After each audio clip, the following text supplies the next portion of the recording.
Урок 1. Планы обедов. Я проголодался. Как думаешь, что нам пообедать? Как насчет сэндвичей? Их легко и быстро приготовить. Похоже на план. Я могу приготовить вкусные сэндвичи с ветчиной и сыром. Отлично. Я приготовлю несколько сэндвичей с индейкой и авокадо. Вкусно.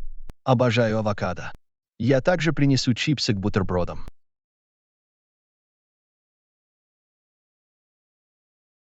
Отлично. А я принесу фруктовый салат в качестве полезного варианта.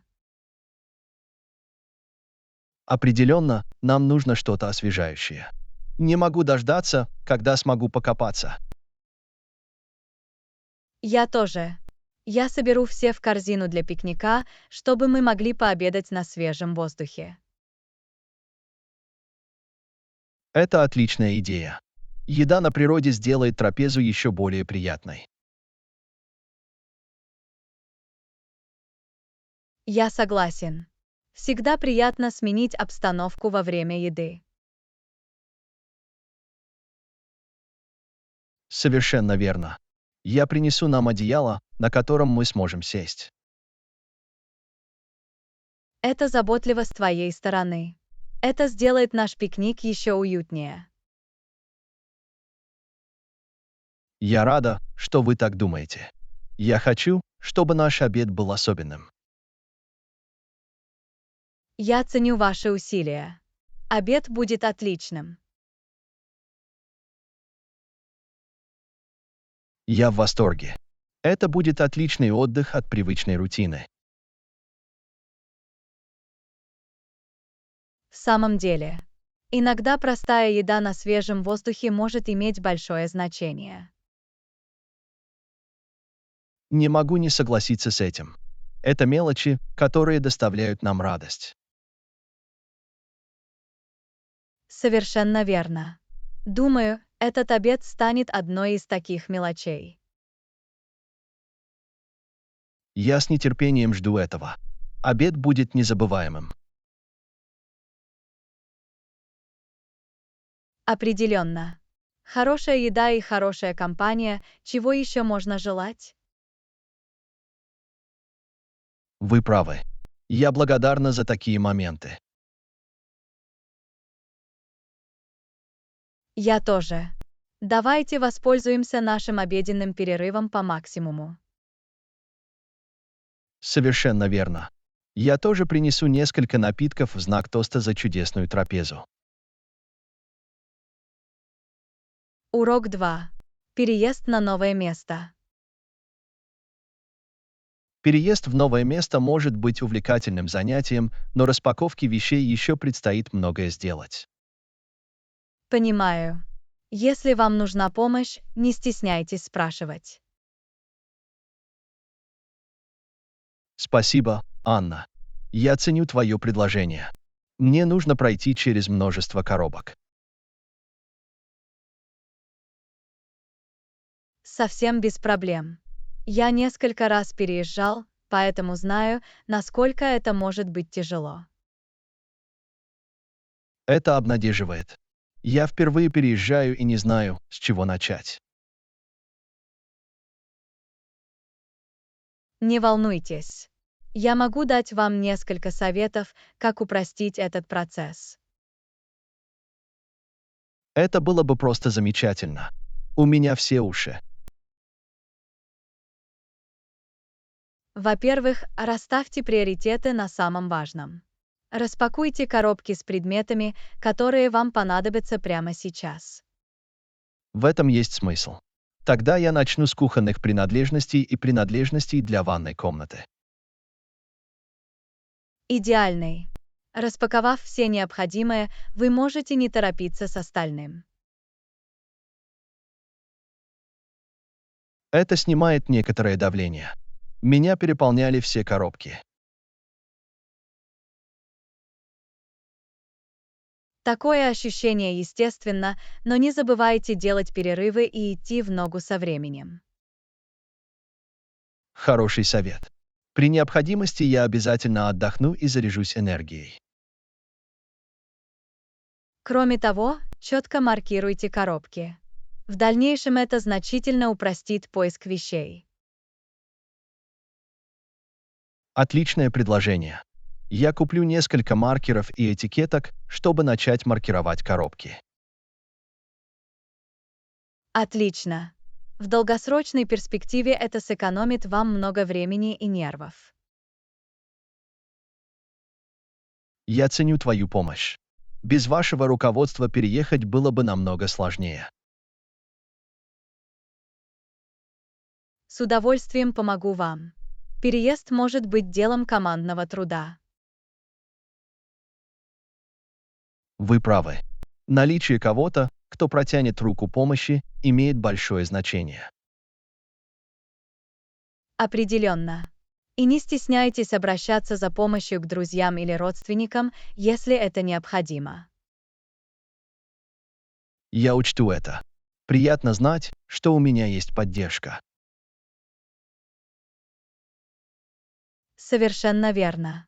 Переезд — сложная задача, но с некоторой помощью она становится более управляемой.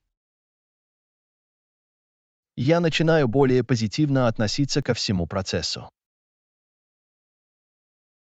Приятно это слышать.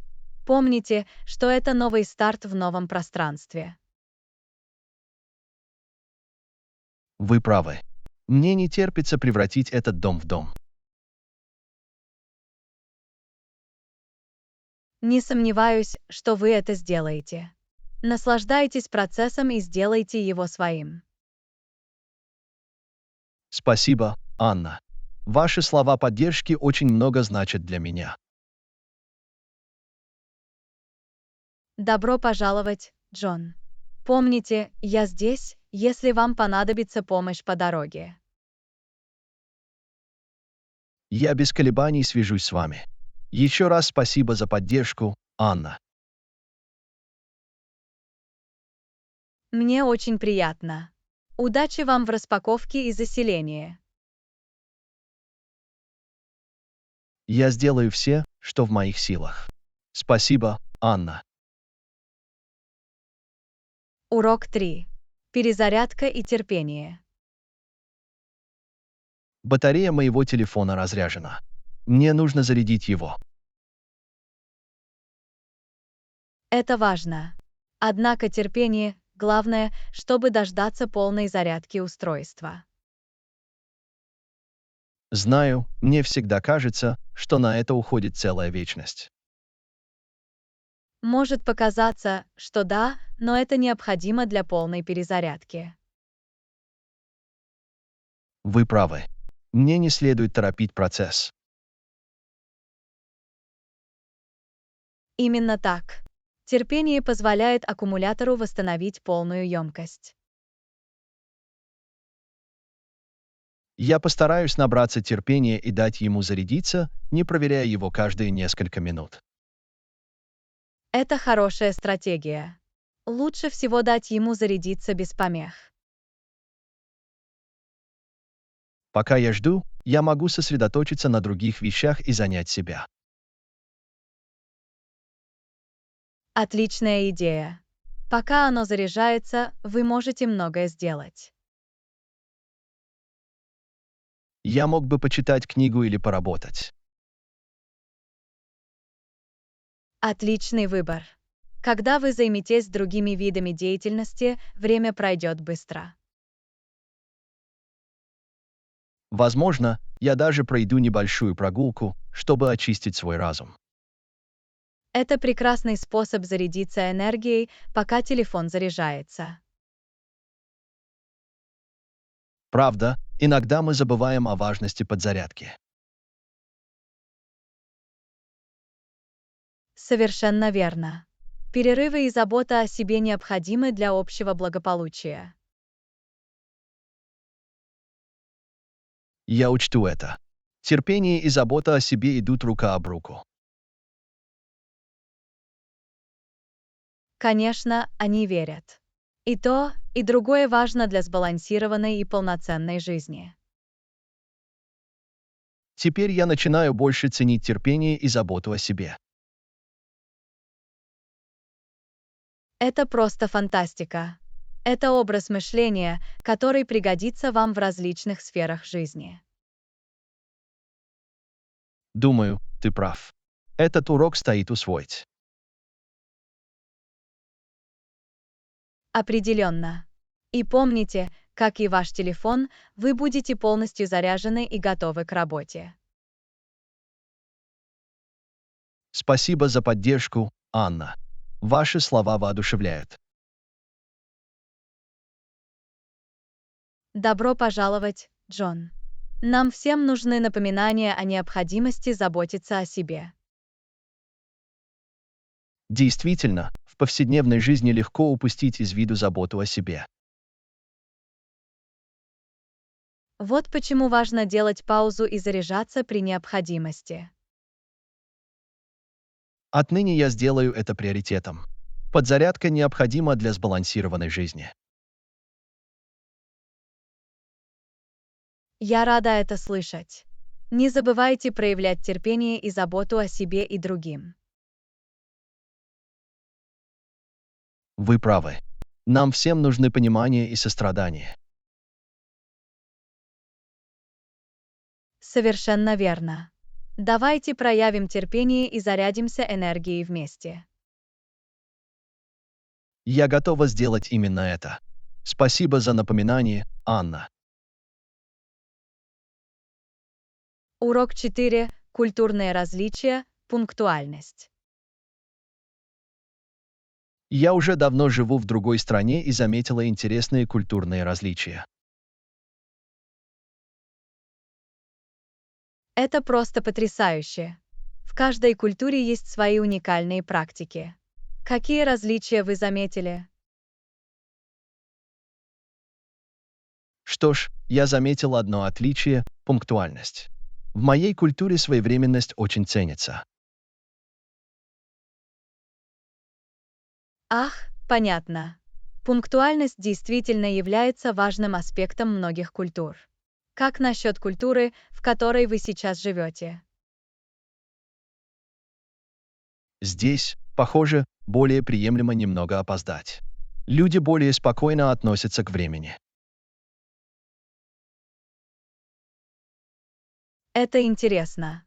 Это показывает, как культурные нормы формируют наше восприятие пунктуальности. Да, для меня это стало корректировкой. Я привык быть проворным и ожидаю того же от других. Я понимаю, как это может быть сложно. Нашли ли вы какие-либо стратегии адаптации? Я научилась более гибко подходить к своим ожиданиям и позволять учитывать культурные различия. Отличный подход. Когда вы живете за границей, важно адаптироваться и понимать культурные нюансы. Совершенно верно. Все дело в том, чтобы учитывать разнообразие и учиться с разных точек зрения. В самом деле, это возможность расширить наш кругозор и бросить вызов нашим культурным предубеждениям.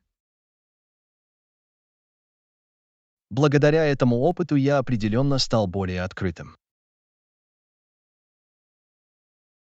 Приятно это слышать.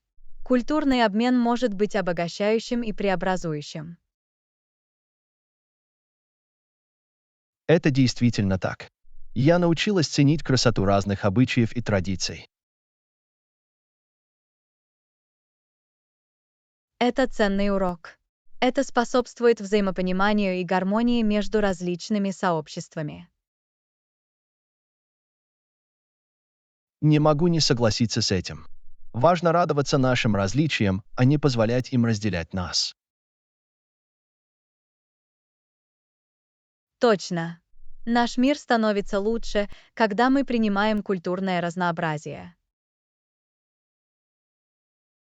Я благодарна за возможность погрузиться в другую культуру. И я уверена, что люди, с которыми вы общаетесь, ценят вашу готовность адаптироваться и понимать. Надеюсь, что да. Наведение мостов и укрепление связей – вот что такое культурный обмен. Ты отлично справляешься, Джон. Продолжайте осознавать различия и учиться на них. Спасибо, Анна.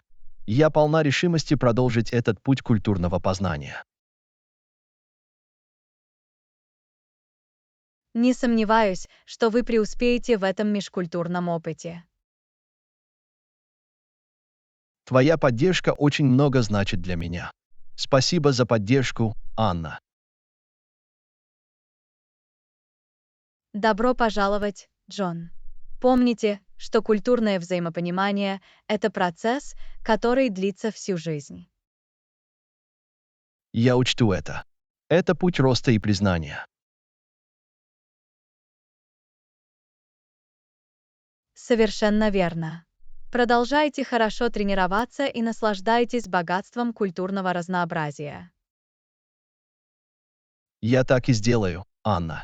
Еще раз спасибо за ваши идеи и поддержку. Урок 5. Покупки в интернете. Я искала новую пару туфель, но пока не нашла подходящую. Почему бы вам не попробовать делать покупки в интернете? У вас будет больше вариантов на выбор. Неплохая идея. Думаю, я загляну в несколько интернет-магазинов, где можно найти больше вариантов. Отлично. Интернет-магазины обеспечивают удобство и широкий ассортимент товаров. Я слышала о преимуществах, но не особо пробовала. Какие-нибудь советы для таких новичков, как я? Конечно. Во-первых, обязательно ознакомьтесь с описаниями продуктов и отзывами клиентов для получения точной информации. В этом есть смысл. Важно знать, что я покупаю и устраивает ли это других. Именно так. Это поможет вам принимать взвешенные решения и избежать неприятных сюрпризов. Есть ли конкретные интернет-магазины, которые вы рекомендуете для покупки обуви? Есть много надежных вариантов, таких как Amazon, Zappos и официальный сайт Nike. Я проверю их. Как насчет размера? Я немного боюсь подобрать подходящую фигуру. В большинстве интернет-магазинов есть таблицы размеров, в которых указаны размеры каждой обуви. Измерьте размеры и сравните их, чтобы найти правильный размер. Это полезно. Перед покупкой я обязательно позабочусь о том, чтобы точно измерить размер ног. Отличная идея. Это снижает вероятность возврата или обмена обуви. Кстати, о возврате. Что если обувь не подойдет или она мне не понравится? Во многих интернет-магазинах действуют гибкие правила возврата. Просто ознакомьтесь с правилами возврата перед покупкой. Это дает мне душевное спокойствие. Приятно знать, что у меня есть варианты, если что-то не получится. Совершенно верно. Покупки в интернете могут быть удобными, но важно знать правила возврата. Я учту это. Есть ли другие вещи, которые мне следует учитывать при совершении покупок в интернете? Одна вещь, о которой следует помнить, это безопасность веб-сайта. Убедитесь, что процесс оформления заказа защищен, и найдите символ замка в адресной строке браузера. Ах, да. Я слышала о мошенничестве в интернете. Очень важно защитить мою личную и финансовую информацию. Определенно. Придерживайтесь авторитетных веб-сайтов и остерегайтесь любых подозрительных ссылок или электронных писем. Буду осторожен. Безопасность является приоритетом даже в мире онлайн-шоппинга. Совершенно верно. При соблюдении надлежащих мер предосторожности вы сможете наслаждаться удобством и разнообразием покупок в интернете. Спасибо за все советы, Анна. Теперь я чувствую себя увереннее, когда захожу в интернет-магазины. Добро пожаловать, Джон. Счастливых покупок! Надеюсь, вы найдете идеальную пару обуви. Я ценю вашу поддержку. Я дам вам знать, когда найду подходящие. Я с нетерпением жду ваших успехов в покупках в интернете. Наслаждайтесь процессом. Я так и сделаю, Анна. Еще раз спасибо за ваши рекомендации и поддержку. Урок 6. Креативное окрашивание. Я давно подумываю попробовать свои силы в окрашивании ткани. Ты когда-нибудь это делала, Анна? Да, у меня есть. Это может быть интересный и творческий способ вдохнуть новую жизнь в старую одежду или ткани. Это именно то, что я ищу. Можете ли вы порекомендовать простой в использовании тип красителя? Ну да, вы можете использовать жидкий краситель. Он легко доступен и с ним легко работать. Жидкий краситель звучит удобно. Есть ли разные цвета на выбор? Абсолютно.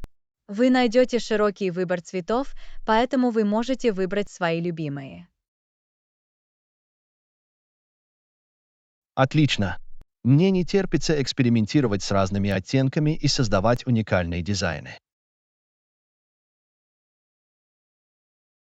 Это прекрасный способ выразить свои творческие способности. Вы даже можете смешивать цвета для создания собственных оттенков. Смешивание цветов звучит интересно. Есть ли какие-либо конкретные методы, о которых мне следует знать? Вы можете попробовать различные техники, такие как окрашивание окунанием, окрашивание галстуков или даже создание узоров кистями или губками. Ух ты, есть так много возможностей. Какую технику вы бы порекомендовали такому новичку, как я? Окрашивание галстуков– популярная и удобная для новичков техника. Легко создать яркие и красочные узоры. Похоже, это хорошая отправная точка. Я попробую покрасить галстук. Какие-нибудь советы для начала? Конечно.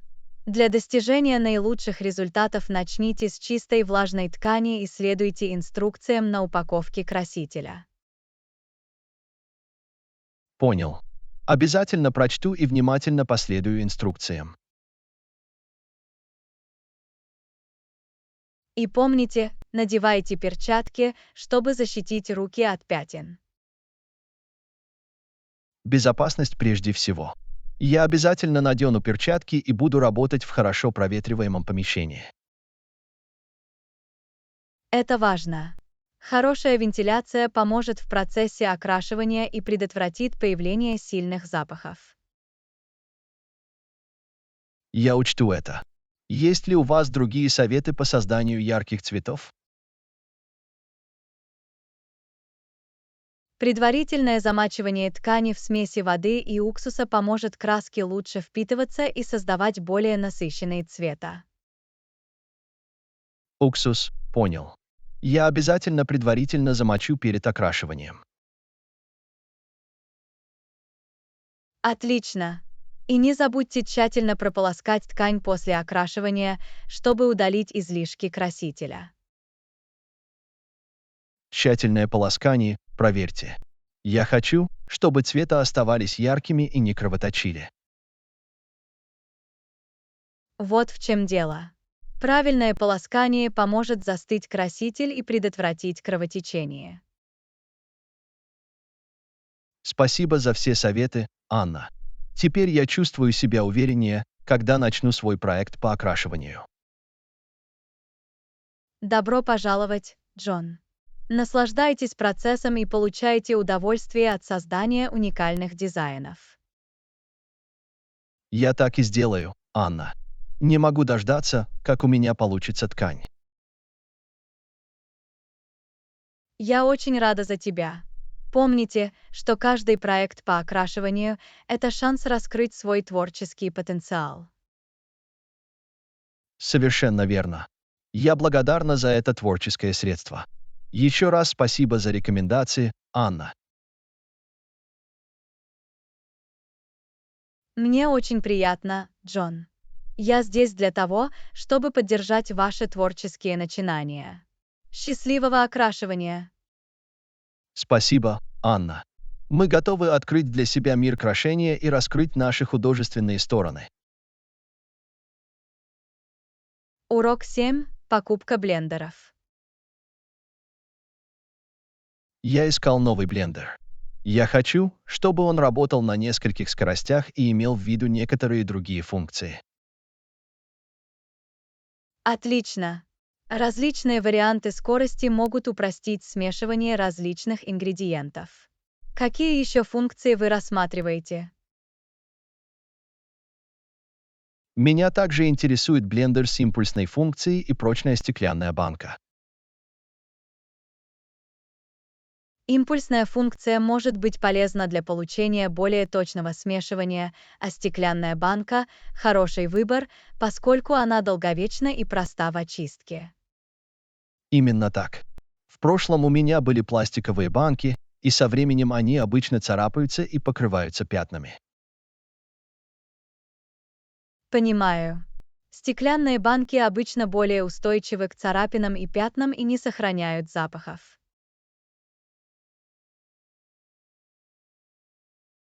Для меня это важно.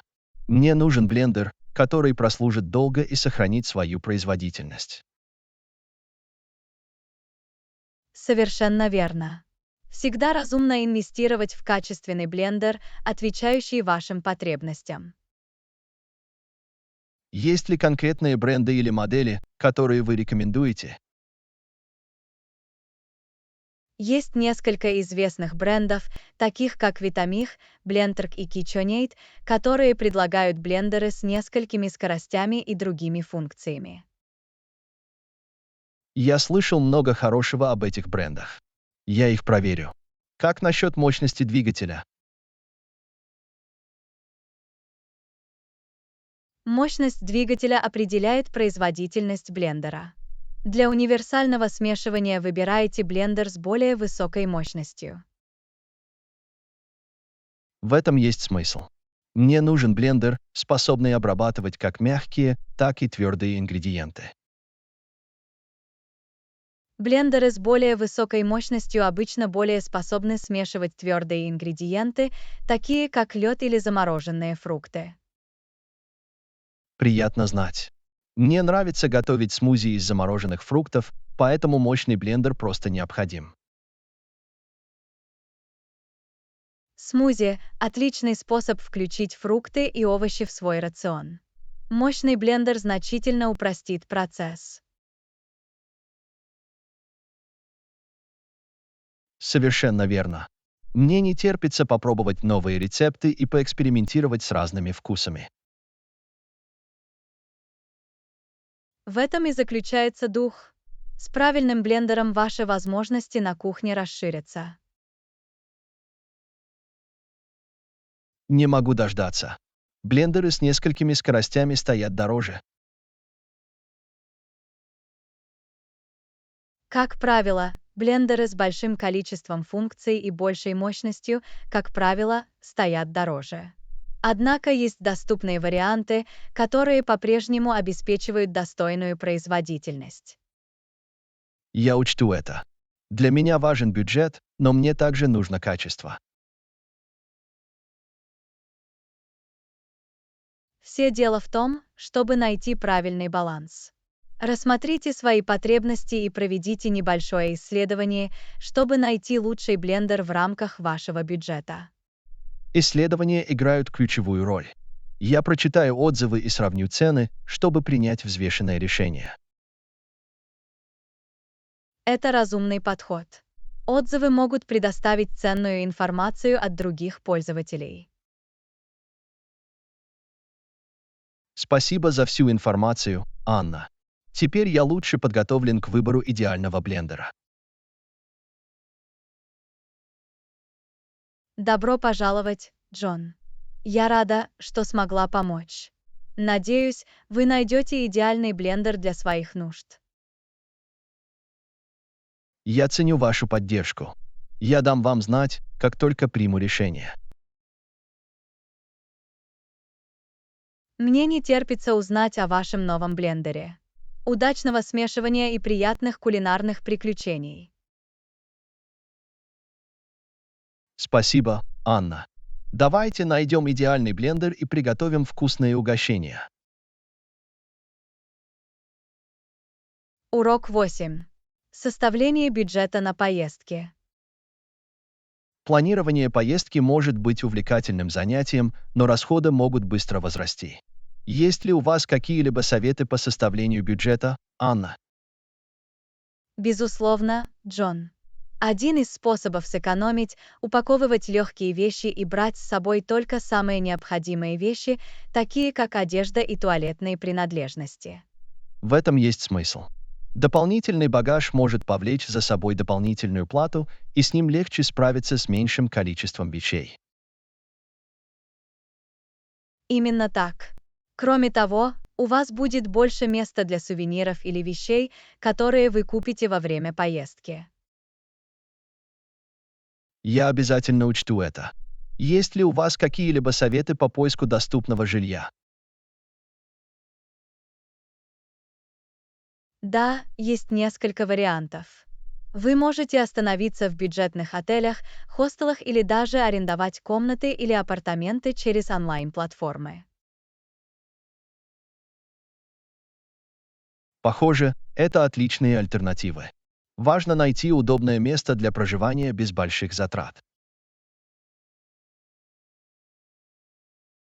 Совершенно верно. Изучите и сравните цены, чтобы найти лучшие предложения, соответствующие вашему бюджету и предпочтениям. Исследования играют ключевую роль в поиске доступных вариантов. Как насчет транспорта во время поездки? В зависимости от пункта назначения общественный транспорт, такой как автобусы или поезда, может быть экономичным способом передвижения. Это хорошее замечание. Часто это дешевле, чем арендовать автомобиль или везде ездить на такси. Кроме того, пешие или велосипедные прогулки могут стать отличным способом исследовать город и сэкономить на транспорте. Пешие и велосипедные прогулки кажутся здоровыми и недорогими вариантами. Их я тоже рассмотрю.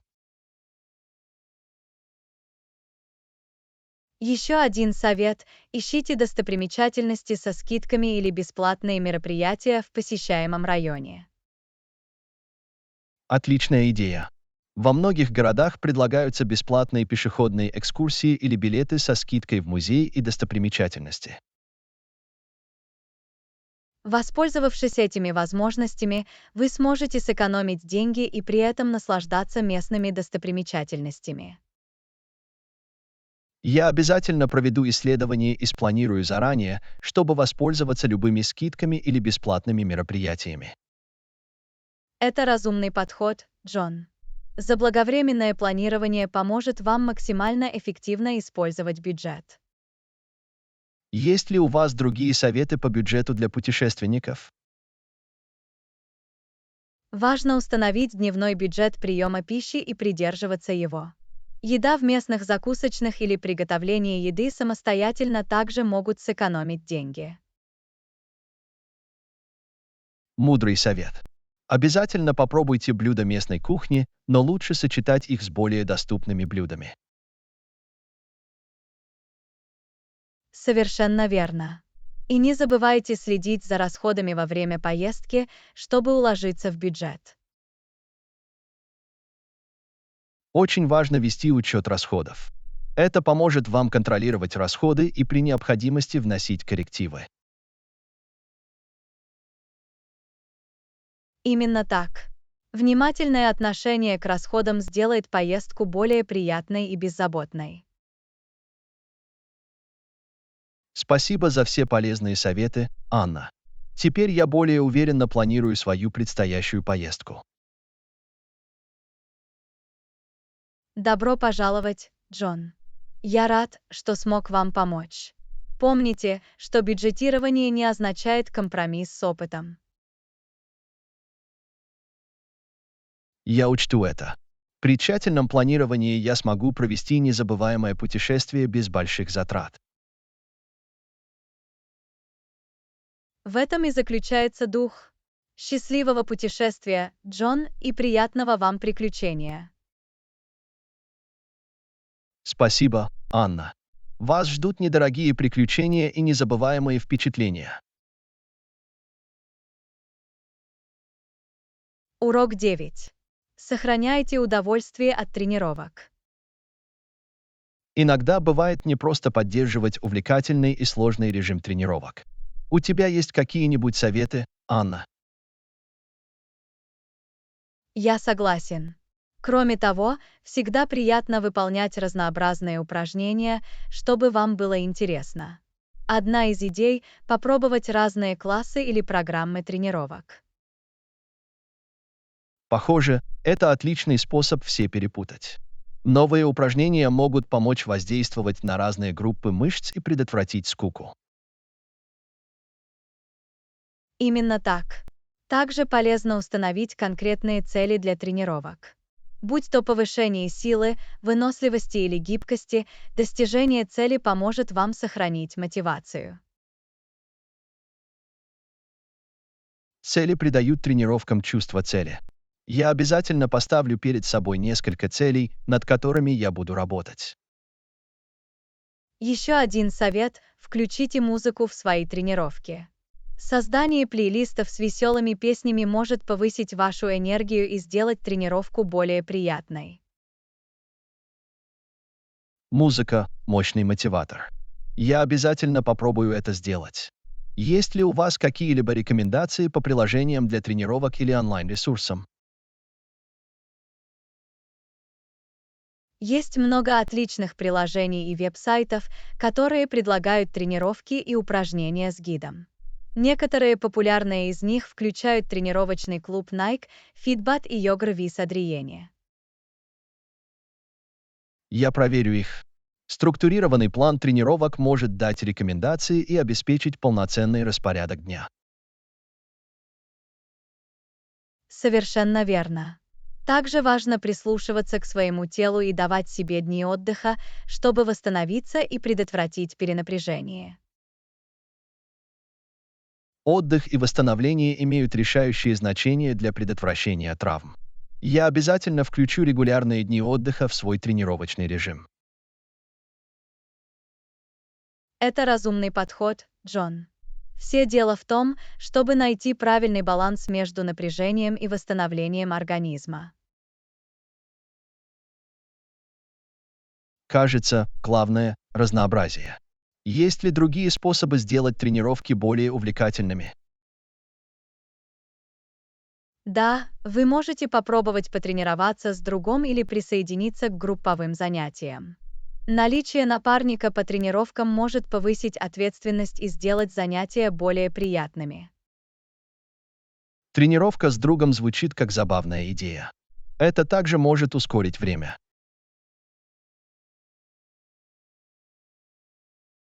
Определенно. Вы также можете заняться различными видами активного отдыха, такими как пешие прогулки, езда на велосипеде или плавание, чтобы добавить приключений в свои занятия фитнесом. Активный отдых на свежем воздухе звучит освежающе. Это отличный способ насладиться природой и при этом хорошо потренироваться. И не забывайте вознаграждать себя за достигнутые успехи или достижение целей в фитнесе. Побалуйте себя любимым делом, например, массажем или новой спортивной одеждой. Награды– отличный мотиватор. Я учту это и по пути планирую несколько заслуженных угощений. Таков дух, Джон. Наслаждайтесь путешествием и получайте удовольствие от тренировок. Помните, что активный образ жизни должен приносить радость. Спасибо за ценный совет, Анна. Мне не терпится оживить свои тренировки и сделать их более приятными. Добро пожаловать, Джон. Я рада, что смогла помочь. Примите вызов и продолжайте работать над собой. Это у вас есть. Я ценю твою поддержку, Анна. Вот вам 2 увлекательные и полноценные тренировки, которые раскрывают во мне все самое лучшее. Урок 10. Налаживание связей для достижения успеха. Доброе утро, Анна. Я рада, что вы смогли встретиться со мной сегодня. Я хотела поговорить о важности налаживания связей в нашей профессиональной жизни. Доброе утро, Джон. Нетворкинг действительно имеет решающее значение для карьерного роста и возможностей. Налаживание связей может открыть двери для новых возможностей. Совершенно верно.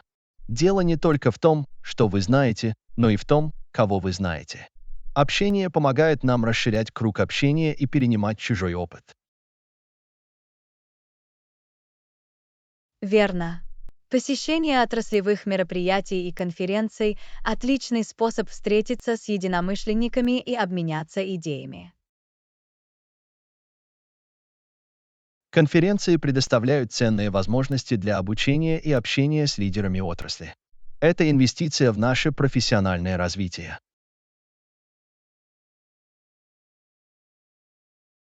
Другой способ налаживания связей через онлайн-платформы, такие как LinkedIn. Это позволяет нам создавать профессиональное присутствие, общаться с коллегами и открывать для себя новые вакансии. LinkedIn– это мощный инструмент для налаживания связей. Это виртуальное пространство, где мы можем продемонстрировать свои навыки, принять участие в отраслевых дискуссиях и пообщаться с потенциальными работодателями. Именно так. Важно активно взаимодействовать с другими пользователями LinkedIn, делясь соответствующим контентом, комментируя публикации и участвуя в профессиональных группах. Взаимодействие с другими свидетельствует о наших знаниях и опыте. Это помогает нам завоевать доверие и наладить прочные связи. Налаживание связей– это не только получение, но и пожертвование. Поддержка других в их профессиональных путешествиях может создать прочные отношения. Отличное замечание, Анна. Предложение помощи, совместное использование ресурсов и искренняя заинтересованность в успехе других могут укрепить нашу сеть. Совершенно верно. Построение отношений, основанных на доверии и взаимной поддержке, может привести к сотрудничеству, возможностям наставничества и даже к рекомендациям на работу. Сетевые мероприятия иногда могут показаться пугающими. Есть ли у вас какие-либо советы, как найти новых людей и пообщаться с ними? Уверенность– ключ к успеху. Подходите к другим с дружеской манерой, представьтесь и проявляйте искренний интерес к их работе или опыту. Активное слушание также важно. Внимательно выслушивая других, мы можем понять их потребности и найти способы принести пользу. Именно так. Задавая открытые вопросы и участвуя в содержательных беседах, мы можем произвести неизгладимое впечатление. Также полезно заводить новые знакомства после мероприятий по налаживанию связей. Отправка персонализированного сообщения или электронного письма свидетельствует о вашем постоянном интересе. Дальнейшее наблюдение необходимо для развития отношений. Это поддерживает разговор и помогает укрепить связь. Налаживание связей– это непрерывный процесс. Важно проявлять инициативу и постоянно искать возможности для расширения нашей сети. Совершенно верно. Создание прочной сети требует времени и усилий, но преимущества того стоят. Это может открыть двери для новых карьерных возможностей и личностного роста. Спасибо, что поделились своим мнением, Анна. Сейчас у меня больше мотивации вкладывать время и энергию в налаживание связей. Добро пожаловать, Джон. Помните, что создание сетей– это ценный инструмент в вашем профессиональном наборе инструментов. Воспользуйтесь ими и используйте открывающиеся перед вами возможности. Я так и сделаю, Анна. Налаживайте прочные связи и открывайте новые возможности с помощью нетворкинга. Урок 11. Сила подготовки. Абсолютно. Уверенность в себе – это хорошая подготовка. Когда вы готовы, вы чувствуете себя более комфортно и готовы к решению любых задач. Это так, Джон. Подготовка дает нам прочную основу для дальнейшего развития. Это позволяет нам подходить к ситуациям с чувством уверенности. Один из способов подготовиться – провести тщательное исследование. Неважно, идет ли речь о презентации или собеседовании, сбор информации имеет ключевое значение. Исследования помогают нам лучше понять тему или компанию. Это позволяет нам уверенно говорить и демонстрировать свои знания. Наряду с исследованиями важна практика. Репетиция ответов на презентацию или интервью поможет вам чувствовать себя более комфортно и выразительно. Практика способствует повышению уровня знаний и навыков владения языком. Это позволяет нам совершенствовать нашу работу и эффективно выражать свои мысли. Еще один аспект подготовки – постановка целей. Четкое определение того, чего вы хотите достичь, поможет вам оставаться сосредоточенными и мотивированными. Цели определяют направление и цель. Они дают нам то, к чему мы стремимся, и помогают нам оценивать наш прогресс. Также важно предвидеть потенциальные проблемы или препятствия.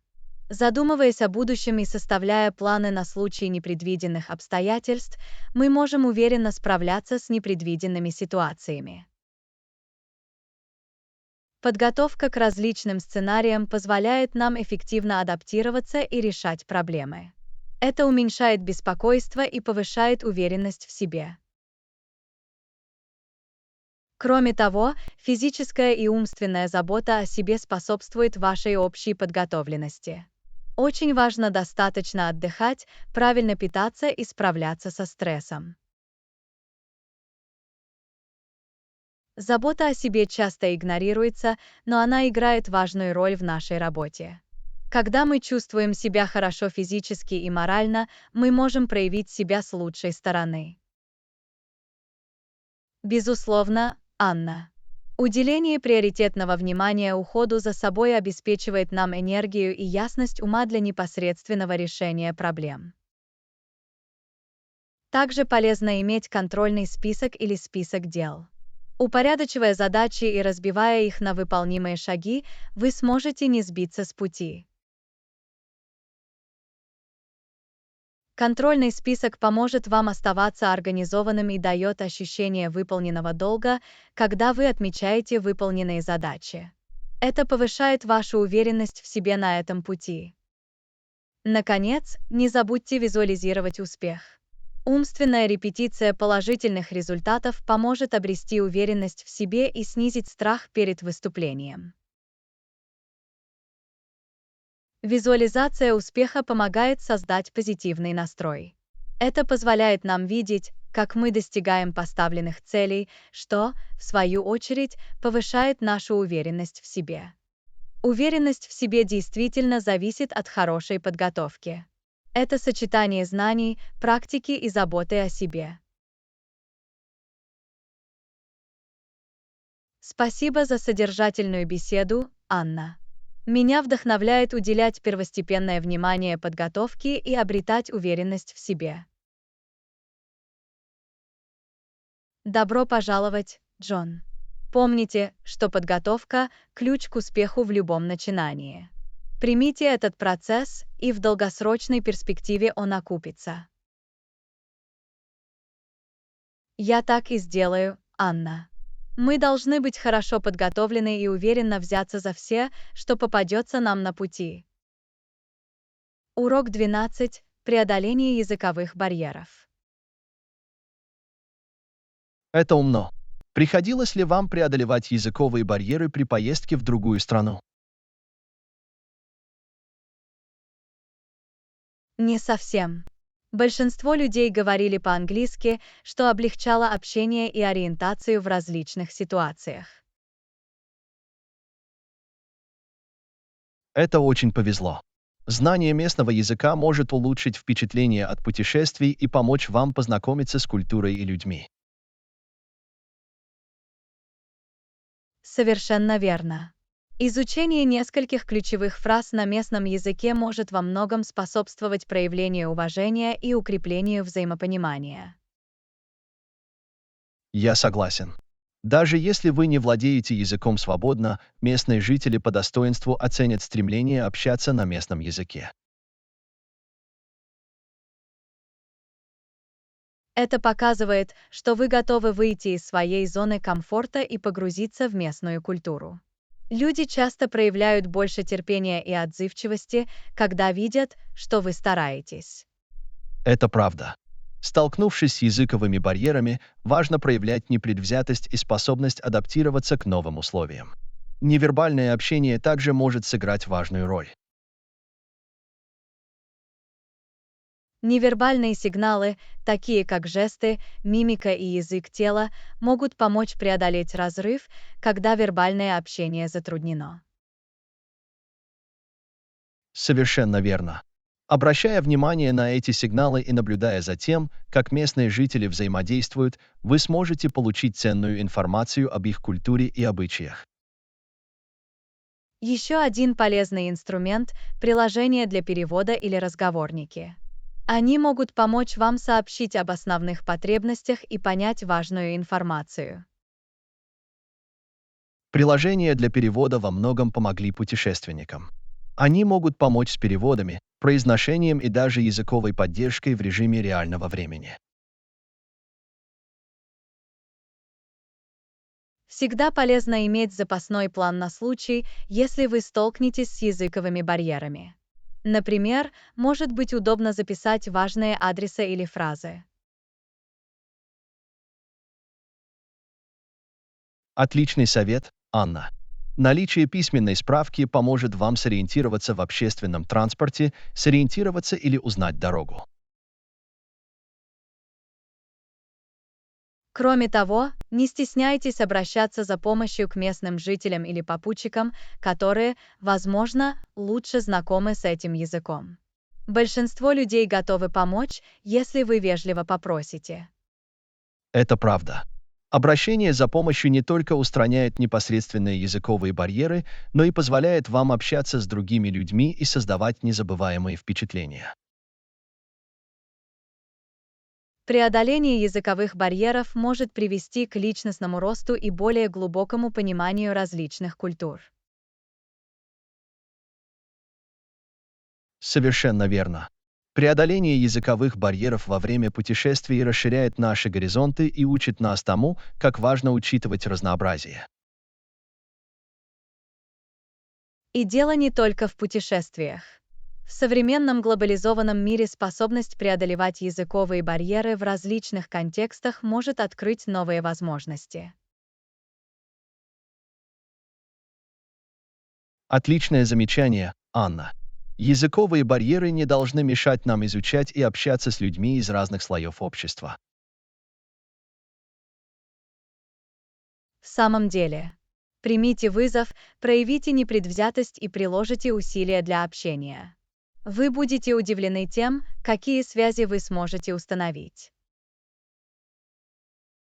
Спасибо, что поделились своим мнением, Анна. Преодоление языковых барьеров – важный навык для любого путешественника или гражданина мира. Добро пожаловать, Джон.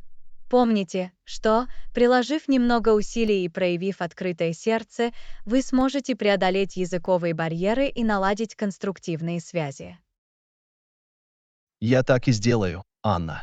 Мы должны учитывать разнообразие и преодолевать языковые барьеры, где бы мы ни находились. Урок 13. Остерегайтесь расходов на мини-бар. Недавно я остановился в отеле и ошибся, предположив, что закуски в мини-баре бесплатные. Это может быть дорогостоящей ошибкой. Товары для мини-бара обычно довольно дорогие и не включены в стоимость номера. Да, я поняла это на собственном горьком опыте. Я был шокирован, когда получил счет при оформлении заказа. Всегда полезно проверить цены, прежде чем побаловать себя в мини-баре. В некоторых отелях даже есть датчики, которые автоматически заряжают вас, когда вы убираете предмет. Это правда. Надо было присмотреться повнимательнее или заранее спросить у персонала отеля цены. Это распространенное заблуждение, особенно для начинающих путешественников. Мини-бары могут показаться заманчивыми, но они стоят дорого. Я определенно усвоила урок. Отныне я дважды подумаю, прежде чем перекусить в мини-баре. Другой вариант – привезти с собой закуски или напитки. Таким образом, вы сможете сэкономить деньги и лучше контролировать то, что вы потребляете. Отличное предложение.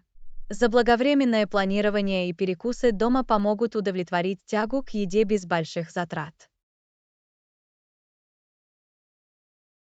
Кроме того, не забудьте еще раз проверить правила отеля в отношении выноса еды и напитков на улицу. В некоторых местах действуют ограничения или взимается плата за пробку. Это хорошее замечание. Важно соблюдать правила отеля и избегать дополнительных расходов или неудобств.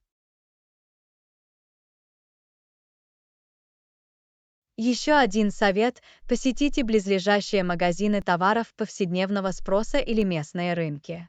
Часто можно найти разнообразные закуски и напитки по более доступным ценам.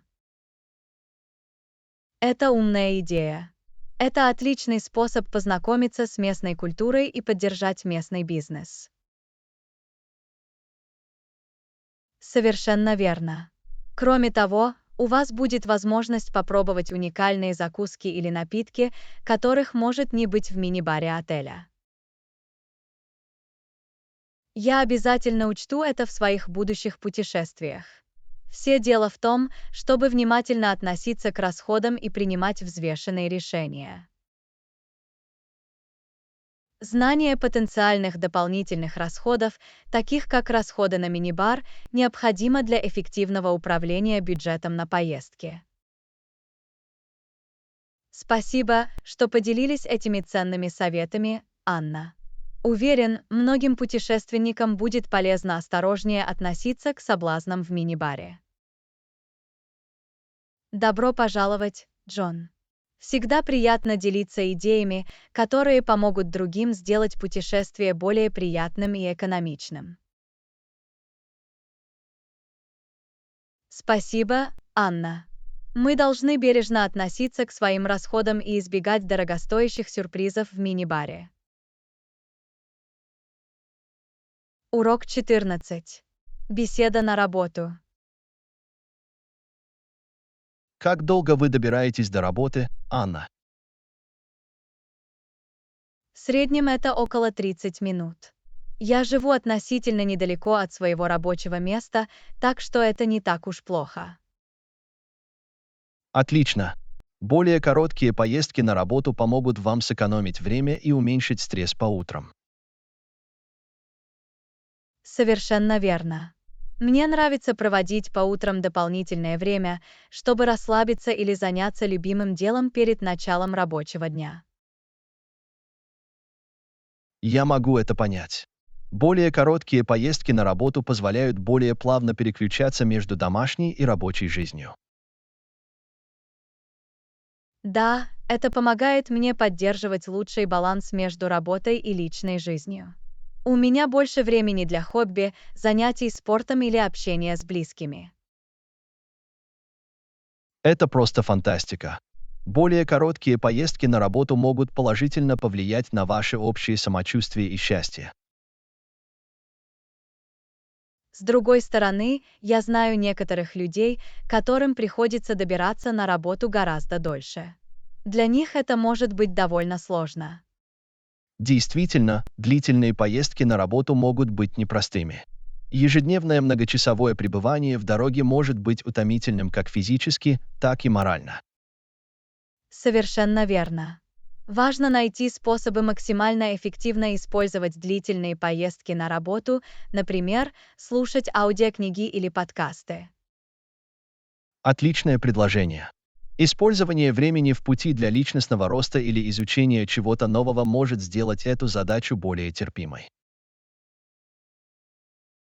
Некоторые люди также используют это время, чтобы ответить на рабочие письма или спланировать свой день наперед. Это может помочь им чувствовать себя более организованными. Это правда. Эффективное использование времени в пути может дать чувство выполненного долга и оправдать поездку. Другой вариант — воспользоваться общественным транспортом, если таковой имеется. Это позволяет вам расслабиться, почитать книгу или даже вздремнуть во время поездки на работу. Общественный транспорт может быть удобным и экологичным выбором, особенно в оживленных городских районах. Совершенно верно. Это помогает уменьшить пробки на дорогах и положительно влияет на окружающую среду. Для тех, кому приходится долго добираться до работы, совместное использование автомобилей или совместное использование автомобилей также могут быть выгодным вариантом. Это может сделать путешествие более социальным и Верно. экономичным. Совместное использование поездок на работу с другими людьми поможет вам почувствовать себя менее одиноким и создаст возможности для интересных бесед. В самом деле, всегда приятно находиться в компании во время поездки и заводить новые знакомства по дороге. В целом, независимо от того, является ли ваша поездка короткой или долгой, поиск способов сделать ее более приятной или продуктивной может значительно улучшить ваш распорядок дня. Отличная перспектива, Анна. Все дело в том, чтобы найти то, что подходит вам лучше всего, и максимально использовать время, которое вы проводите в дороге. Именно так. Проявив позитивный настрой и проявив творческий подход, мы можем превратить поездки на работу в ценные моменты нашей повседневной жизни. Спасибо, что поделились своим мнением, Анна. Беседы во время поездок на работу напоминают нам о том, что нужно извлечь максимум пользы из поездки, какой бы длинной она ни была. Урок 15. Вычисление сроков. Анна, ты успешно реализовала множество проектов. Я впечатлена. А как же сроки? Когда мне следует поднять этот вопрос?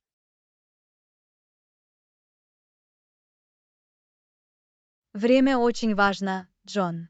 Важно выбрать подходящий момент для обсуждения темы или поднятия деликатного вопроса. Я согласен. Я часто боюсь поднимать вопросы в неподходящее время, что может вызвать недопонимание или напряженность. Одним из ключевых факторов, который следует учитывать, является готовность и восприимчивость другого человека. Найдите время, когда он будет открыт и внимателен. В этом есть смысл. Важно оценить их настроение и убедиться, что они не беспокоятся и не спешат. Именно так. Спокойная и непринужденная обстановка может способствовать лучшему общению и пониманию. Должен ли я назначить определенное время для разговора или лучше воспользоваться моментом, когда мне кажется нужным? Это зависит от ситуации, Джон. Если это важный вопрос, запланировав выделенное время, вы сможете обеспечить полное присутствие обеих сторон. Понимаю. Таким образом, мы сможем выделить достаточно времени для тщательного обсуждения темы без спешки. С другой стороны, если речь идет о более непринужденной или спонтанной беседе, лучше воспользоваться моментом. Итак, речь идет о том, чтобы найти баланс между запланированным обсуждением и готовностью к импровизированным беседам. Да, гибкость играет ключевую роль. Иногда возникают неожиданные возможности, и важно адаптироваться к ситуации. Что делать, если я не уверен в подходящем времени? Должен ли я подождать или взять на себя инициативу, чтобы начать разговор? Доверьтесь своим инстинктам, Джон. Если это важный вопрос, который необходимо решить, лучше не откладывать его надолго. Понимаю. Прокрастинация иногда может усложнить ситуацию. Лучше решить эту проблему раньше, чем позже.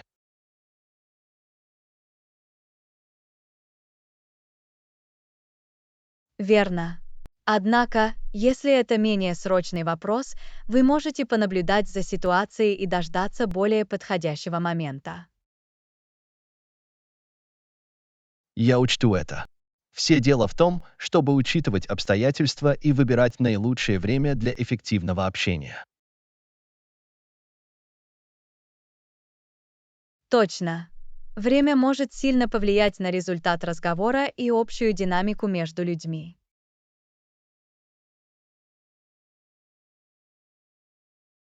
Спасибо за рекомендации, Анна. Теперь я более уверенно разбираюсь в тонкостях времени. Добро пожаловать, Джон. Помните, что практика и опыт также помогут вам лучше рассчитать время. Я ценю твою поддержку и советы, Анна. Мы готовы овладеть искусством идеального времени в наших беседах.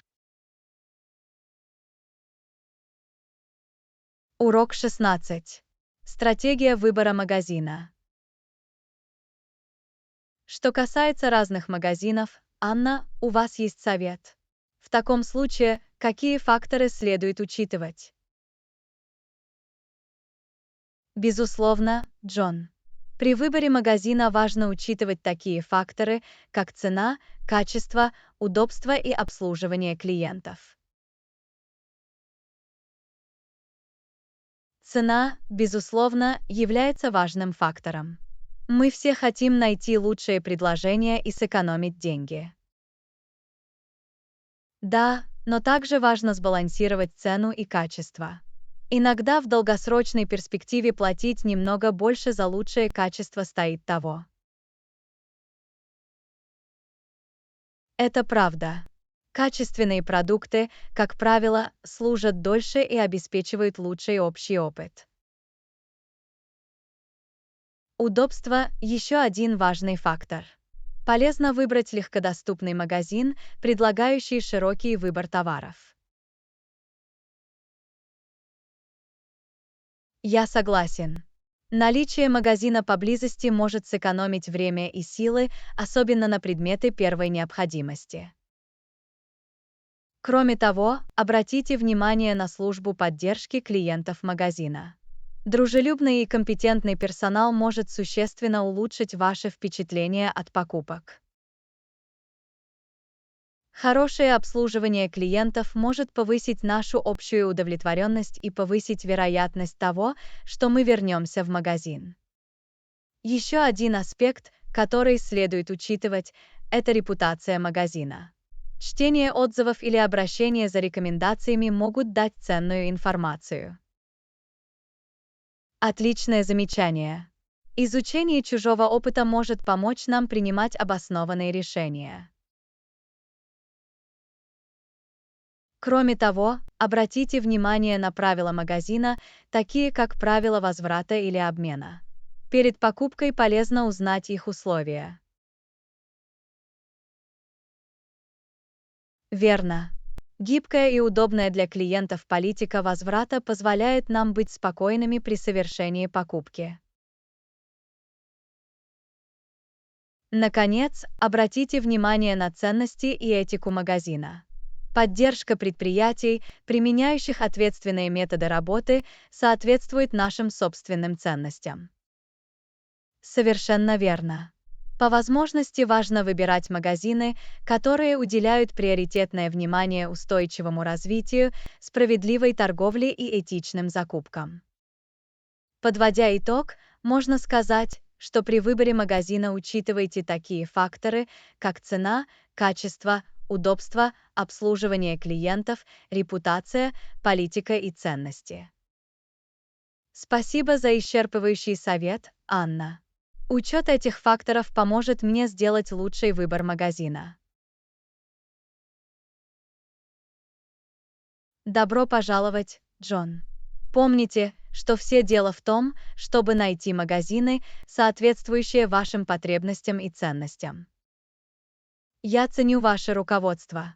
Мы готовы принимать взвешенные решения и получать удовольствие от покупок. Урок 17. Развлечения с пушистыми друзьями. Вам не кажется, что завести собаку – отличная идея? Из них получаются прекрасные компаньоны. Абсолютно. Собаки верны, любящие и приносят много радости в нашу жизнь. Я давно подумываю о том, чтобы купить его.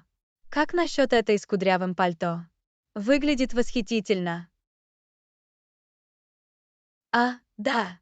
Эта порода известна своим очаровательным характером и низкой линяющей шерстью. Это прекрасно. Я предпочитаю собаку, которая не линяет слишком много, чтобы содержать дом в чистоте. Понятно. Собаки с низкой линяющей шерстью – отличный выбор для аллергиков или тех, кто предпочитает меньше шерсти в доме. Я также слышал, что эта порода умна и ее легко дрессировать. Это большой плюс. Определенно. Интеллектуальные породы могут быстро усваивать команды и делать тренировки приятными. Я в восторге от идеи дрессировки собаки. Было бы интересно научить их трюкам и послушанию. Это очень полезный опыт, Джон. Дрессировка не только укрепляет связь между вами и вашей собакой, но и обеспечивает ее безопасность и благополучие. Я могу представить себе радость возвращения домой с виляющим хвостом и пушистым другом, жаждущим поиграть. Собаки невероятно ласковы и любят общаться с людьми. Они будут очень рады видеть вас каждый день. Я готова взять на себя ответственность, связанную с владением собакой. Регулярные физические упражнения, уход за собой – все это важно, верно? Совершенно верно. Собакам нужна физическая активность, регулярный уход за шерстью для поддержания здоровья шерсти и регулярный ветеринарный уход для обеспечения их благополучия. Я обязуюсь обеспечить собаке любящий и заботливый дом. Они заслуживают всей нашей любви и внимания. Это замечательно, Джон. Собаки приносят много счастья и становятся неотъемлемой частью наших семей. Спасибо, что поделились своим мнением, Анна. Спасибо за радость и дружбу, которые собаки привносят в нашу жизнь. Урок 18. Неподвластный времени стиль с серьгами-кольцами. Фасоны, которые всегда востребованы, идеальны, вам не кажется? Мне нравится, что серьги-кольца могут добавить элегантности любому образу. Абсолютно. Серьги-кольца универсальны и десятилетиями являются неотъемлемой частью моды. Они бывают разных размеров и дизайнов, что позволяет легко найти идеальную пару для любого случая. Верно. Независимо от того, предпочитаете ли вы маленькие изящные обручи для повседневного ношения или большие эффектные обручи для особого мероприятия, каждый найдет свой стиль. Как вы думаете, из какого материала лучше всего подходят серьги-кольца? Золото, серебро или что-то еще? Это зависит от личных предпочтений и желаемой эстетики. Золото и серебро всегда актуальны, но другие материалы, такие как розовое золото или нержавеющая сталь, также могут быть модными. Понимаю. Итак, нужно выбрать материал, соответствующий вашему стилю и сочетающийся с другими аксессуарами. Именно так. Серьги-кольца, сочетающиеся с ожерельем или браслетом, могут создать целостный и изысканный образ. Есть ли какие-либо рекомендации по выбору правильного размера серег-колец? Это субъективно, Джон.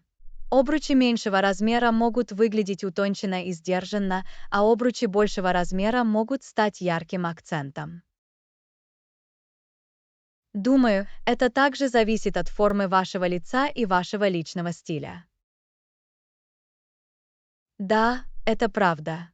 Экспериментируйте с разными размерами, чтобы найти серьги-кольца, которые лучше всего соответствуют вашим чертам лица.